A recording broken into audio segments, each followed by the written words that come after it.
Hey everyone, bienvenidos a So Violento So Macabro Podcast. Yo soy Ali. Y yo soy Dee. Y hoy Dee nos contará de un caso que sucedió en Victoria, Durango. Advertencia: la información de este caso puede ser desencadenante para algunos. Tenga en cuenta que algunos de estos casos pueden involucrar menores de edad, abuso, violación o violencia. Escuchen con precaución. Warning: the information on this case can be triggering to some. Please be advised that some of these cases may involve children, abuse, rape, and violence. Listen with caution.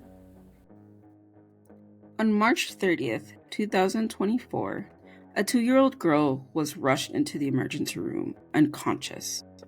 The person who brought her in claimed that she had fallen and hurt herself.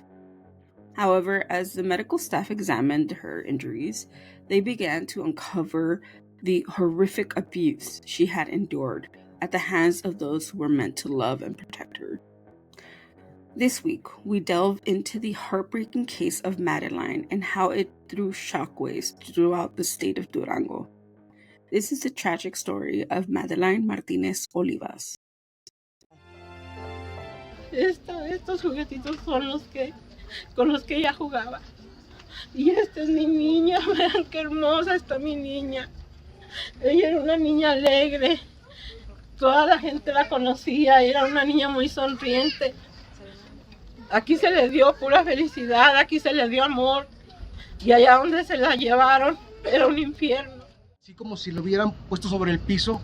Y yo la observé, pero en ese momento me dolió mi corazón, pero no quise llorar porque dije, algo aquí está raro, ¿eh? Algo aquí está extraño. Y cuando yo la vi, yo no quise llorar en ese momento. Le hablé a mi hermano Gamaliel y le dije, ¿sabes qué, Gama? Vente de volada y pide a la niña porque la maltrataron, le digo. Y la niña no se ve bien. Madelaine Martinez Olivas was born on June 29th, 2021 in Victoria, Durango, to Sarai Martinez. Little is known about Madelaine's dad and who he is or if he was ever involved in her life. But what is known is that Madelaine was spoiled by her aunts, her uncles, and her grandmother. They all considered her to be one of their own, so like their daughters. She was the baby of the household, so everybody gravitated towards her and just loved her endlessly. According to her maternal family, they describe her as being a vivacious, rambunctious little girl who was full of love and charisma. And often neighbors would see her playing around outside in the front yard of her grandmother's house with her toys and her baby dolls. According to testimonies, they say that Sarai was a very loving and caring mother. She wouldn't really post that much of her on her social media platforms, but her family basically says that she really loved her, but it never really showed, like, virtually of how she loved her. She was an attentive mom, nomás que no enseñaba. Yeah, she didn't online, show she wasn't showing it off, which is, but, I mean, yeah, but also she problem, was right? I mean, did they say that porque lo miraban como un problema, or I mean, a lot of people assumed that it was an issue just because of what happened afterwards. Okay. She had her when Sarai had her when she was 20 years old. So she was still, growing up, and she still felt that, that big responsibility of having a daughter and trying to balance the life of being a single mother, a mother, and still, being able to provide. So she was still trying to handle the balance between all three of those, topics. According to different testimonies, it's said that Sarai and Osvaldo Alejandro met in June of 2023 and began to, post more frequently on their social media platforms about the relationship and less about her daughter. So it started to show this transition of, I'm in love with this person, with these very romantic quotes and captions and all these things, but you rarely saw her express those same things when it came to her daughter. Osvaldo Alejandro Núñez Cortés was born in La Paz, Baja California, to Carmen Cortez Flores. In the beginning of 2023, Osvaldo and Carmen moved from Baja California to Durango to live with relatives. This house was a few blocks from Sarai's home, so they assumed, based on different articles, they assumed that, since they were so relatively close to each other, that, they would cross paths a lot, and that's how they began to, talk to each other. According to his Facebook, Osvaldo was also a father to a 3-year-old. So his 3-year-old and Sarai's 2-year-old were around the same age, around experiencing the same things. However, it is known that the little boy actually lived with his mom, and Osvaldo never really interacted with him. There's only a few photos of them together. According to other posts on his Facebook page, it is shown that he also had issues with drugs, and he was addicted to them.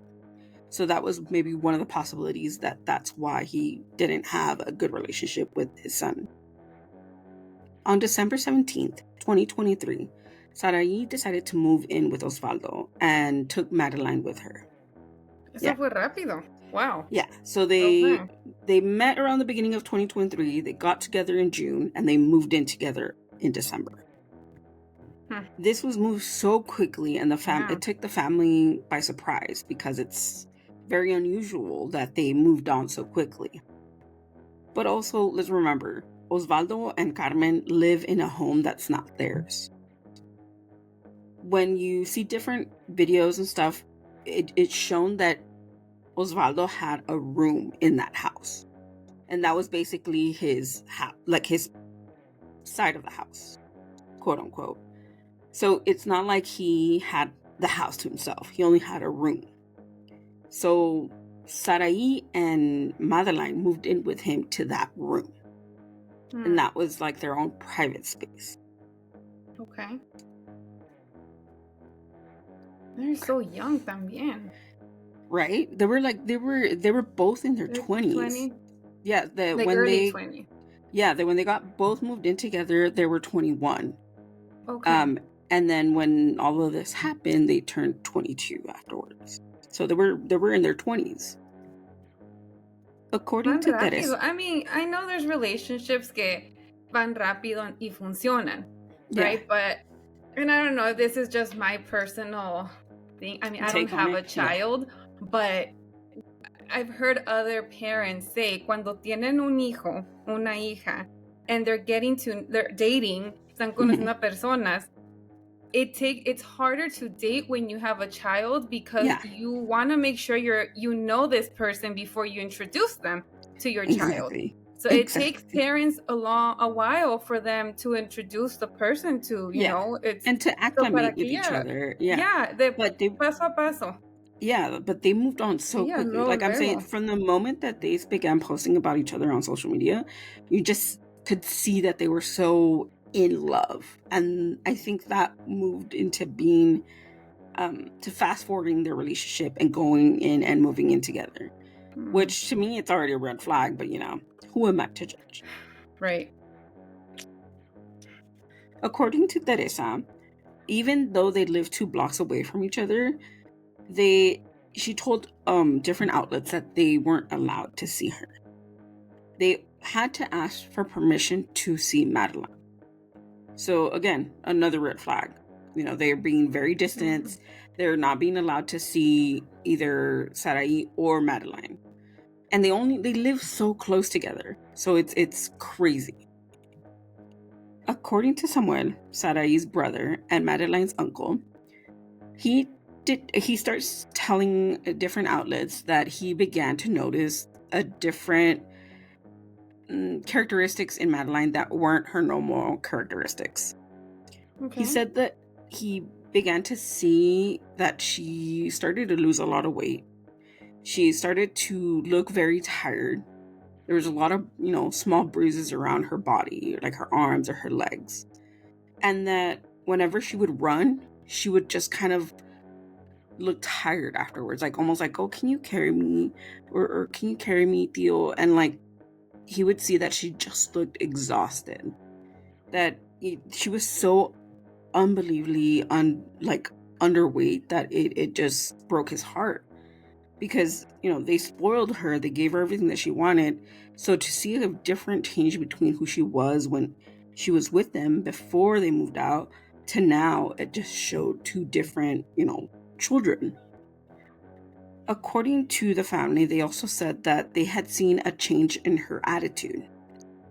Instead of being bubbly and happy and fun and charismatic and very loving, she began to burst in, have little bursts of violent outbursts, and she was very easily frightened. So anything that would happen, it would scare her, and it was out of the ordinary because she was never treated badly where she was at. So they just assumed something bad was happening. Samuel told debate.com, quote, "Ella tenía marcas aquí, así como si le hubieran puesto sobre el piso y yo lo absorbé en los momentos. Me dolió el corazón, pero no quise llorar, porque dije, algo aquí está raro, algo aquí está extraño. Y cuando yo la vi, no quise llorar en ese momento. Le hablé a mi hermano Jamali y le dije, vente de volada y pide a la niña, porque la están maltratando." Yeah.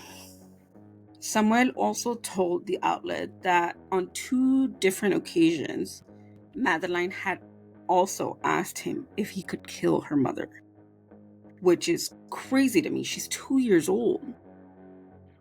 Wow. He told debate.com, quote, "Le dije que, mija, qué chiquita, ¿por qué la voy a matar, mi reina?" Y dijo, sí, pégale como a mí me pega, en la cabeza. Entonces yo le dije, ¿quién te pega en la cabeza, mi corazón? Y me dijo, Maddie no llora, Maddie no debe de llorar, porque ella es dura, ella es fuerte. Y Maddie no llora, nadie no debe de llorar. This poor child was basically forced to not say anything. She's 2 years old. Y eso que acaba de decir ella era porque lo escuchó de alguien. Yeah. Es lo que le decían a ella, que no llorara. Yeah, Que es exactly. fuerte, no llores. Exactly. And it's so heartbreaking because she was like, my mom hits me in the head. To me, if I would have heard that, my heart would have shattered.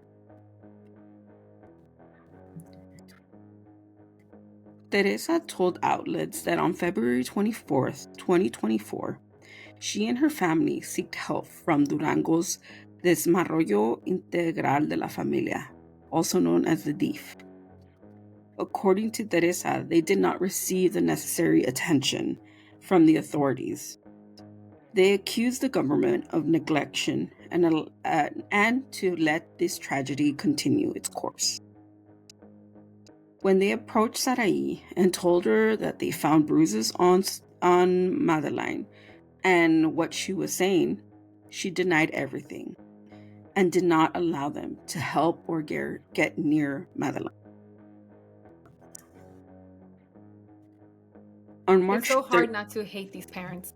Oh yeah, Like 100%. not To point fingers or to judge or to say anything, because we really don't know what's going on behind closed doors.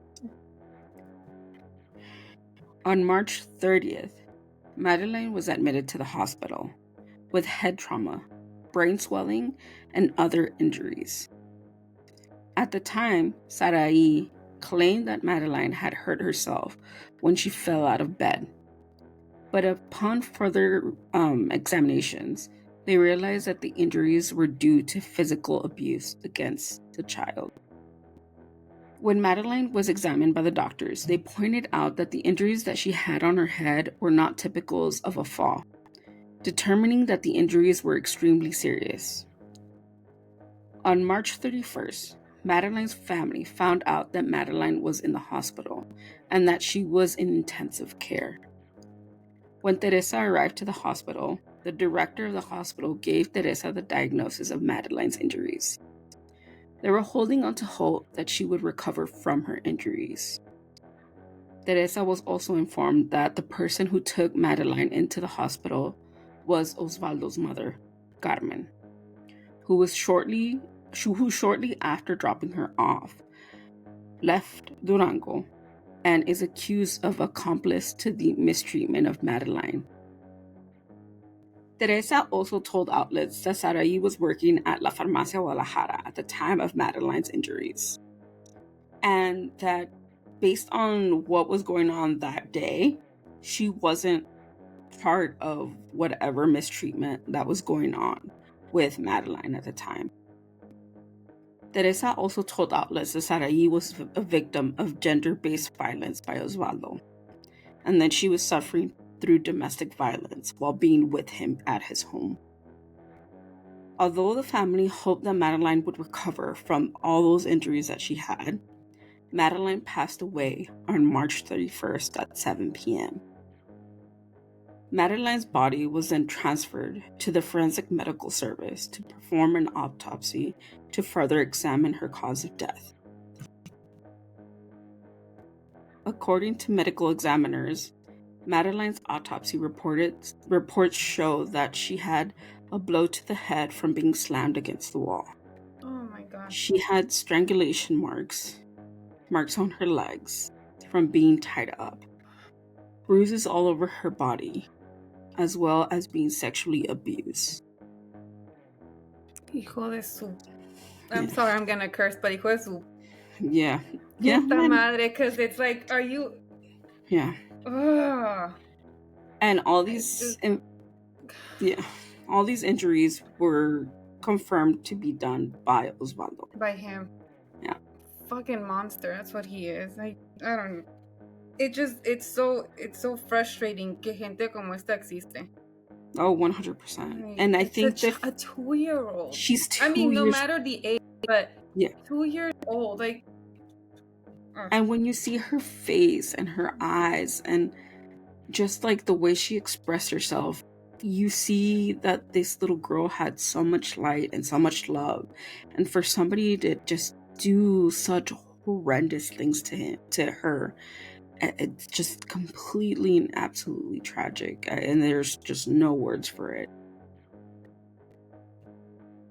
According to Sorry, I interrupted you. I didn't even let you finish. You were just... No. I'm like, it was just... It was a lot. It was a lot. When I read the autopsies, what they said about the autopsy, I was just floored and shocked, and I could not imagine that somebody would do this to anyone, let alone a 2-year-old. So la empujó a una pared. Yeah. Le pegó en la cabeza.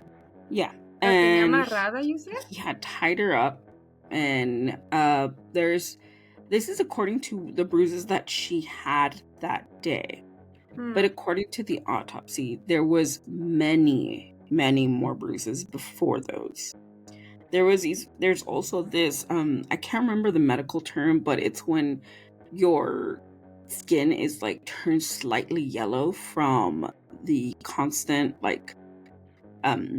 being like constantly hit in a certain way, to the point that like your body just like turns into a yellow tint, almost like a bruise, like before it becomes a bruise.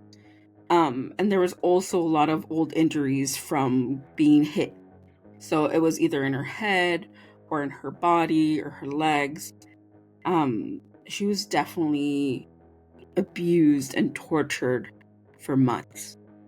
And sadly, Saraí didn't do anything to stop it. And again, we can't blame her because we don't know the situation she was going through.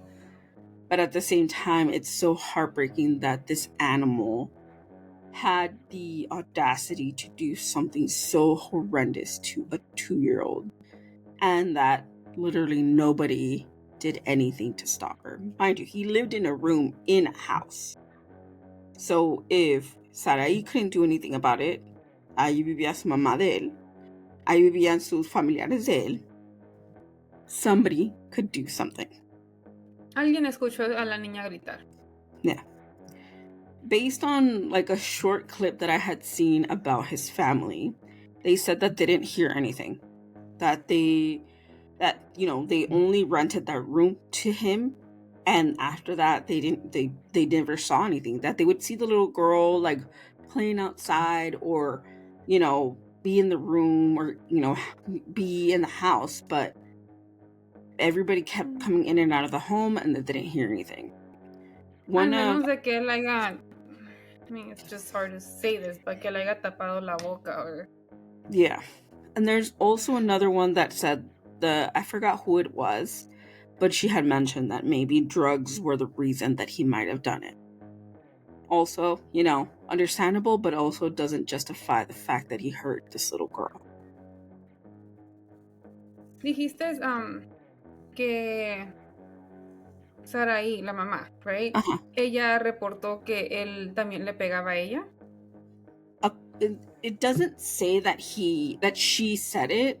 This just comes from the mom. The mom said that he detached Saraí so much away from them to the point that she wasn't talking to them, wasn't letting them know what was going on. They only assumed that she was suffering through domestic violence, but as of now, there hasn't been any declaration or confirmation from Saraí to say that. Sorry. There hasn't been a confirmation to understand what actually happened. According to testimony from her uncle, Samuel, from the moment that Saraí met Osvaldo, Madeline suffered aggression from him and his mother. At the time Madeline was admitted to the hospital, both Saraí and Osvaldo were arrested and placed in the hands of the public prosecutor's office. After Madeline passed away, their legal status changed from endangerment to murder. So luckily, they had them arrested because the doctors actually acted fast once they saw Madeline come into the hospital and witnessed that the injuries that she had held weren't recent, that they were from a long time ago, and she was brutally murdered by these two individuals. During Madeline's funeral, angry mobs gathered in the streets and demanded justice, since they feared that the couple might escape. Residents of the neighborhood began to press Osvaldo's mother, whom they accused of beating Madeline as well. They were also calling out the entire family to leave the community, displaying various signs that were labeled as, quote, family of a rapist. They constantly approached the home and asked the family to leave, to the point that police were actually afraid that they would either burn the home or lynch the family and take matters into their own hands. In addition to the protest, a heartbreaking video circulated on social media showing a used diaper that belonged to Madeline that had stains of blood on it. This provoked even more rage in the community. As the crowd began to grow, authorities feared that the mob was going to lynch Osvaldo's family. The population demanded that Governor Esteban Villegas guaranteed that the case does not go unpunished and Madeline would receive the proper justice that she deserves. Teresa told Debate.com, quote, ahorita que fuimos allí a esa casa, esto fue lo único que rescaté de mi niña. Estos juguetitos son los que ella jugaba. Y esta es mi niña. Mire qué hermosa está mi niña. Pura felicidad. Se le dio amor y a donde se la llevaron era un infierno. Era todo un infierno lo que pasó a mi niña. When I saw that quote, I was heartbroken because that was her baby. Yeah. On April 4th, 2024, Osvaldo Alejandro Núñez Cortés and Saraí Martínez Olivas were sentenced to 44 years, 11 months, and 29 days in prison for aggravated feminicide against Madelaine Martínez Olivas. They were also sentenced to pay a fine of 1,766 pesos and the amount of 1,259,585 pesos to compensate the damages. As of now, the family continues to demand justice, urging the authorities to arrest the third person involved in Madelaine's murder. They also call on Saraí to reveal the truth of what happened to her in that home, and hoping to have some sort of closure on what really happened to Madelaine, since they still don't know what exactly happened to her in the home. Madelaine's family also pleads the public to help keep Madelaine's voice alive and to protect them from the local authorities. They said that the local authorities have threatened to silence and intimidate them because they don't want the public to know about the abuse that was reported back in February and how they didn't do anything to prevent Madelaine's murder. They also declared that the local prosecutor's office has sent death threats towards them for demanding an explanation. They beg for the intervention of federal authorities since they fear for their lives. Madelaine's uncle created a YouTube video explaining in details on what happened to her and provided information about the case. They asked Mexican President Andrés Manuel López Obrador, First Lady Beatriz Gutiérrez Müller, and the Governor of Durango, Esteban Villegas, for help in securing the justice Madelaine deserves. Although Madelaine suffered during the last few months of her short life, one thing is for certain: her family will not stop fighting for her. The people of Durango will continue to demand justice. Her voice will be heard, and we can only hope that more children will be protected by those who are meant to love them. This is the tragic case of Madelaine Martínez Olivas.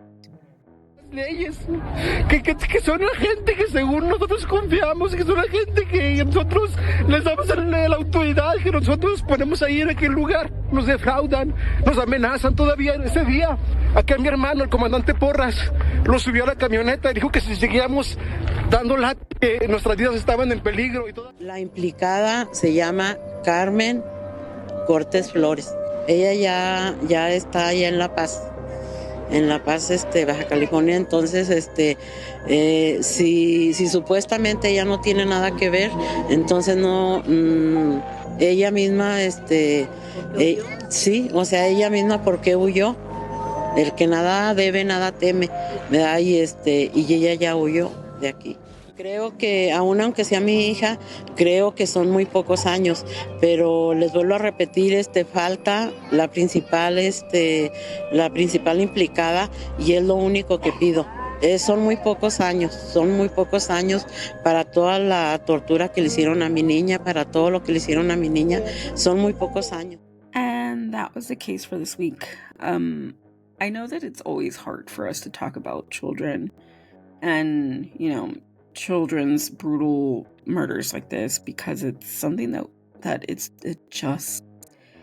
any murder is wrong, right, but this just hurts a little bit different because there were children, there were kids, they're innocent, there's something so pure and so sweet and just so innocent about them that you just feel like anybody who would harm a child is just completely out of their mind.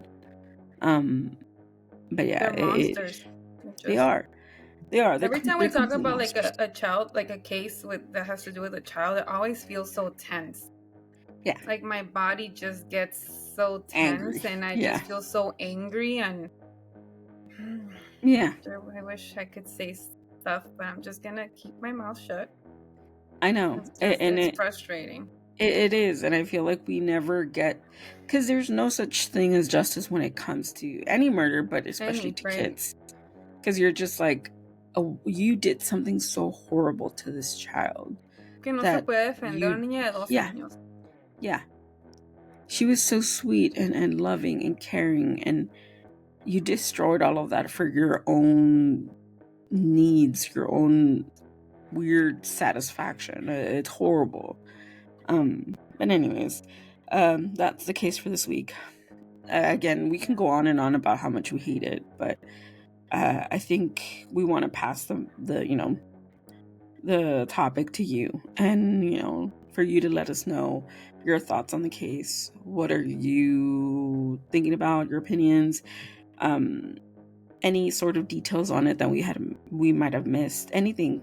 The floor is open to you guys to leave your suggestions, your comments, and we just want to hear from you guys and just talk about it. It's horrible, but if you guys have or want, the platform's open for you guys. You can follow us on our social media platforms where we can leave the post about this episode. You can follow us on Instagram, on Threads, on TikTok, or on Twitter, or X as it's known now. Just follow us at SVSM_podcast, or you can follow us on Facebook at Sumacaro Podcast. Just type it on there. We should be the first ones to pop up. And then we have a YouTube channel if you want to see the video portion of this. It should be up within like that same week that we post any episodes, so it's going to be there. Just look check it out there. Yeah, for sure. Just type in Sumacaro Podcast. Remember to add the podcast at the end, because other than that, you'll see a whole bunch of videos of a very popular Mexican band. But our favorite band. Our favorite band. So just type that in on YouTube and you should pop up. Let's see. You can also listen to the rest of the 119 episodes on Spotify, Apple Podcasts, Amazon Music, and wherever you stream podcasts. Just type in Sumacaro Podcast and our catalog should be there. We're the number one podcast in my head. Okay, yeah. I was about to say, oh girl, I don't think so. I don't think so. Those streams say otherwise. No, just kidding. I'm kidding. But yeah, you can listen to the rest of our catalog on those. And anything else? Anything else? Am I forgetting anything else? Ready for the Ember months? Oh my god, September, October, November, December. We love it. It's my favorite time of the year. Woo! It's gonna start getting colder now. Pasan más rápido. De por sí, January to like August was like this. The next 4 months are just gonna go like this. Yeah, like in a blink of an eye, it's already December. We're like, what? Yep. Also, I'm wearing a cardigan the first time in like a couple of weeks. In a year? I'm kidding. No, so I'm really happy about that. It's getting cold in LA at least. Good so I'm really happy about that. But anyways, we're back. We're back. Yes. Hi. We're back.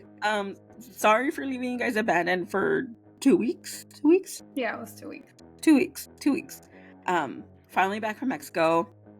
Ali is doing her thing like she always does. What's up?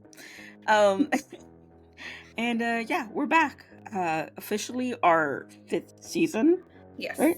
5th season. Yeah. We don't know if we should continue calling it a season, but we're still going to call it. It's the 5th season. And yeah, we're excited. There's also a super cute little announcement, but I don't know if we can announce it today. Maybe in the next episode. Okay. But it's very cute. Are you cute. pregnant? No, I'm kidding. Yeah, right.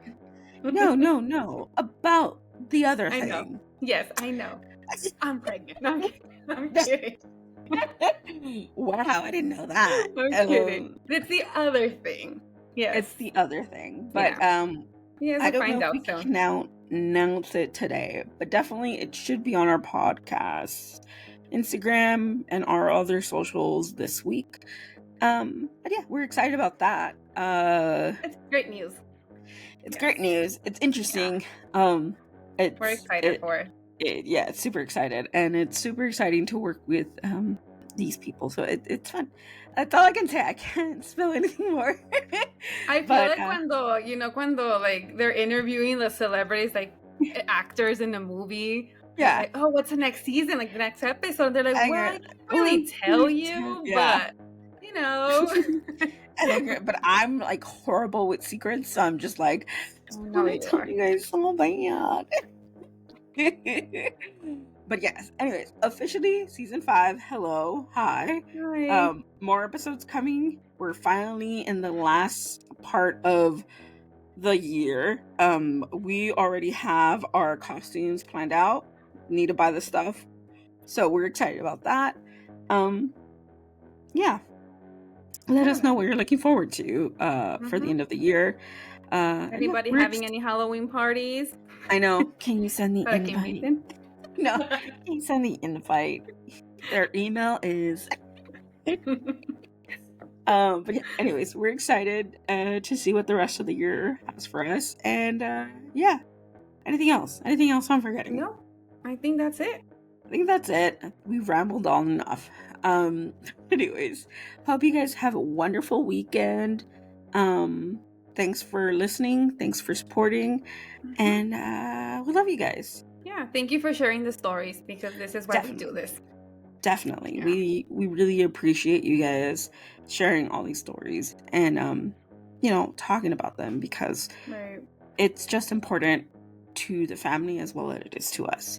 So we just want to say thank you so much, and we appreciate you, and yeah, we love you guys. Hearts everywhere. But have a great weekend, and we'll see you guys next week. See you next week. Adios. Bye. Stay spooky. Quédate spooky. I miss doing that. I know. We still do it when we're not recording. Yes. Bye. Bye.